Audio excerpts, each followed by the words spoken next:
November 5వ తారీఖు పౌర్ణమి బుధవారము కార్తీక పౌర్ణమి చాలా విశేషమైనటువంటి రోజు. మీరైనా నేనైనా మానవ జన్మ ఎత్తాము అంటే ఖచ్చితంగా కర్మ ప్రభావం ఉండడం వలనే జన్మిస్తాము. జాతక దోషాలు కూడా కర్మ దోషం వలనే వస్తుంటాయి.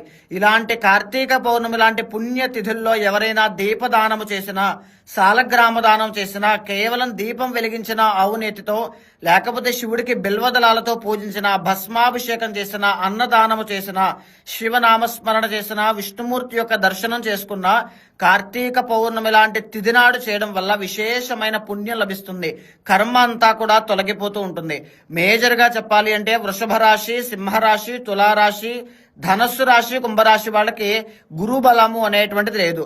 మకర, కుంభ, మీనరాశి వాళ్ళకి ఏలినాటి శని కర్మదోషం నడుస్తోంది. అదేవిధంగా ధనస్సు రాశి వాళ్ళకి అర్ధాష్టమ శని నడుస్తోంది.